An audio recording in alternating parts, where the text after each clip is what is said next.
안녕하세요. 반갑습니다. 용호입니다. 오늘 하루도 고생 많으셨습니다. 시장이 좀 많이 하락을 했습니다. 양지수 모두 2%대 하락을 하고 대부분의 종목들이 하락을 하면서 체감이 굉장히 안 좋으셨을 텐데 이런 시장에서 아무래도 좀 강한 종목이 앞으로도 강할 확률이 높겠죠. 오늘 우리가 함께 볼 종목은 3마리 코스닥 3마리의 용 중 마지막 용 펄업있습니다. 오늘 굉장히 좀 코스닥 시장도 코스피와 마찬가지로 좀 심각했습니다. 셀트리온 이제 헬스케어와 제약이 장중에 초반에는 강세를 보이다가 이제 꺾이면서 좀 크게 하락을 한 이후에 아랫꼬리를 좀 달면서 지금 위아래 꼬리가 모두 굉장히 긴 이러한 좀 상황이 되었고요.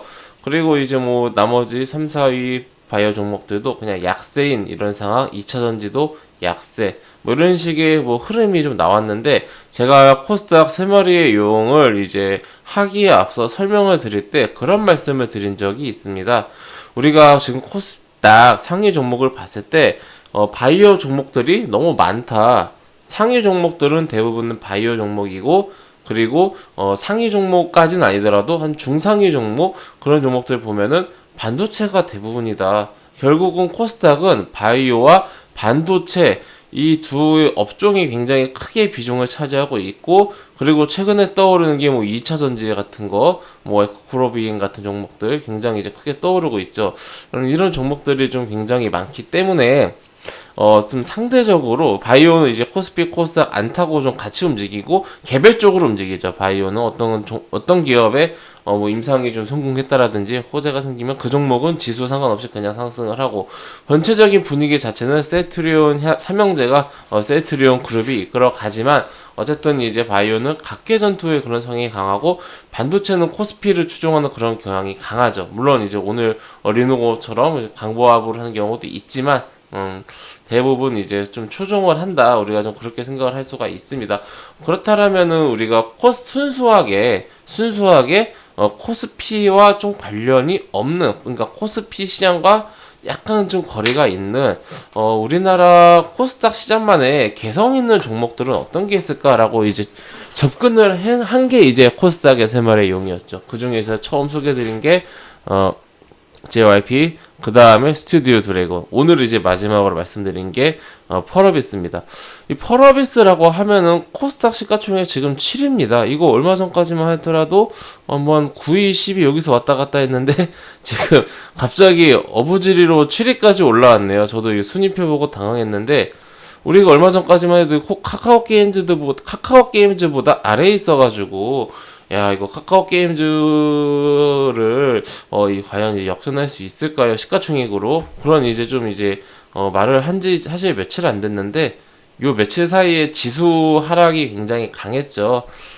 지수는 이제 하락을 하고, 시장은 하락을 하고, 전체적으로 대형주들도 하락을 하는데, 펄어비스는 오히려 이렇게 작지만 상승을 해버리니, 이게, 남들 하락할 때, 상승을 해버리니 순위가 7위까지 올라갔습니다. 굉장히 좀 생소한 그런 광경인데 뭐 지금 당장 시가총액이 뭐 그 3조 4천억이고 뭐 3조 5천억이고 뭐 7위고 이게 중요한 게 아니라 앞으로 좀 어떻게 될 것인가 이게 이제 중요하겠죠.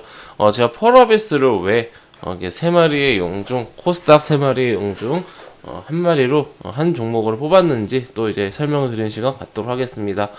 사실 펄어비스는 굉장히 제가 자주 유튜브에서 언급을 했습니다. 그만큼 제가 가장 좀 좋게 보고 있는 종목이기도 합니다. 근데 이제 문제가 조금 있는 게 거래량이 적고 관심도가 좀 낮습니다.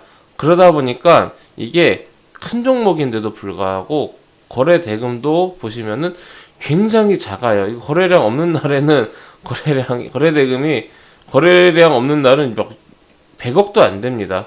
60억, 40억 막 이렇게 최근에도 뭐 70억, 80억 겨우 100억 넘고 이거 개인 투자자들에게 지금 펄어비스가 많이 관심이 없어요. 그렇다면은 지금 이 주가를 견인하고 있는 주체는 누구인가? 라고 한다라면은 외국인과 기관입니다. 최근에는 이제 그러니까 12월 달까지만 하더라도 기간 위주의 그런 어떤 주도 그런 이제 매수세가 금투를 비롯한 오다가 또 이제 1월 달 들어서 기관보다는 외국인이 좀 들어왔고요. 그러다가 이제 오늘은 이제 외인과 기관이 쌍끌이 매수를 하면서 개인만 이제 한 30억 정도 매도하고 기관이 사이좋게 나눠서 산 이러한 좀 상황입니다. 굉장히 지금 우리가 이렇게 봤을 때는 이게 소외된 종목인데 이렇게 소외된 종목을 굳이 우리가 매매를 해야 할 필요가 있을까라는 생각을 많이 하실 겁니다.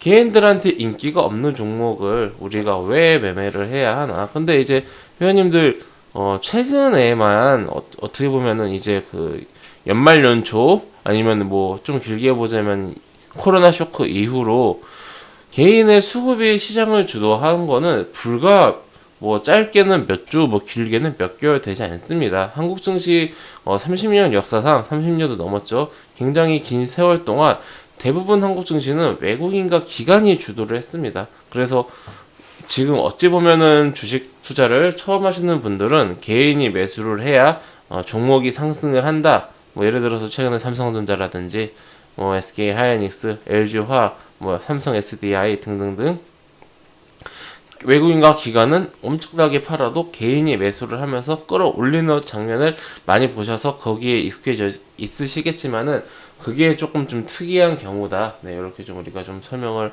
먼저 드릴 수가 있겠고요. 사실 뭐 외국인이든 개인이든 기관이든 누가 매수를 하느냐의 그런 좀 문제가 아니라 앞으로 이 기업이 어떻게 될 것인가 이게 이게 이제 포인트겠죠. 근데 지금 너무 개인 투자들에게 인기가 너무 없습니다. 그러니까 존재감이 없다. 우리 개인 투자자들이 좀 좋아하는 그런 이제 종목들은 아무래도 뭐 좀 접근성이 쉬운 거. 아무래도 예를 들어서 뭐 TV에서 언론 매체에서 많이 말을 해주는 거. 그리고 앞으로 과거에도 성장을 해왔고 앞으로도 성장을 한다. 그리고 대기업 계열 아니면은 중소형주 코스닥 코스피 중소형주 뭐 막 100% 200% 많게는 500% 1000% 2000%그 이상 상승하는 그런 종목들 급등주죠 급등주 그것도 아니라면 이제 제약바이오 같은 개념입니다. 급등주 개념으로 이거를 매수해서 대박이 나거나 쪽박이 나거나 이런 식의 그런 종목 그러니까 이런 식으로 관심이 있어 하시는데 사실 그런 쪽으로는 이제 워낙 많은 언론 매체라든지 그리고 많은 그런 투자자들이 연구를 많이 합니다. 근데 의외로 이런 쪽은 노출이 많이 되어 있지가 않고 관심을 갖는 투자자가 적어요. 그게 좀 이제 안타깝죠. 왜냐면 이게 자극적이지가 않습니다. 오늘 뭐 지지를 해줬지만은 뭐 1% 올랐고 장중이 2% 올랐고 최근 뭐 1, 2주 동안 올랐다라고 해봤자 몇 프로야? 10% 이렇게 차트가 커 보이는데 저점 대비 고점까지 해봤자 10% 정도밖에 안 되고 여기서부터 종가 기준으로 놓고 보면은 7%밖에 안 돼요. 근데 우리가 하루에도 10%, 20%, 30% 위아래로 어떠한 그런 화려한 움직임을 보이는 그런 시장 속에서 익숙해져 있는데 눈에 성이 안 차는 거죠. 결국 우리가 펄어비스를 매매하신다라고 생각하시면은 어떤 그런 화려한 그런 움직임을 기대하기보다는 추세적으로 서서히 움직인다 그런 개념으로 좀 보시면 좋을 것 같습니다. 이게 왜 서두에 이런 말씀을 드리냐면은 펄어비스를 이제 매수했는데 뭐 안 가요. 아니면은 매수했는데 뭐 떨어져요. 어떻게 해야 되나 이런 질문을 뭐 사실 이 영상을 보시고 뭐 이렇게 매수를 하시든 안 하시든 그거는 이제 우리 회원님들 시청자님 분들의 자유시겠지만은 그런 이제 그 생각이 많이 드실 거예요. 이거를 옆에 있는 뭐 셀트리온은 하루에도 뭐 10% 20% 시가총액 훨씬 더 큰데도 상승을 하고 시젠도 뭐 한 20배 상승을 했고 이런데 이거 펄어비스 뭐 게임 애들 오락 만드는 회사가 뭐 되겠어? 지금도 고평가 아닐까? 이런 생각을 하실 수가 있기 때문에 사전에 말씀드리는 겁니다. 어느 정도 기간을 두고 서서히 추세로 보실 그런 분들이 좀 영상을 봐주시면 좋겠어요. 사실 그런 투자가 우리 개인 투자자들이 이게 쉽게 좀 참여할 수도 있는 그런 투자법입니다. 하루 종일 효과창 보고 있고 위아래로 움직이는 그런 모습 보면은 일상생활에도 굉장히 지장이 됩니다. 네, 좀 서두가 길었는데 또 이제 오늘은 영상이 좀 길게 찍어야 될 것 같습니다. 서두가 너무 길었네요. 하여튼 펄어비스의 좀 제가 생각했을 때 가장 큰 약점은 인기가 없다. 네, 요게 좀 그러니까 개인 투자자들에게 인기가 없다. 요게 이제 가장 큰 리스크다. 이렇게 좀 정리를 하고요.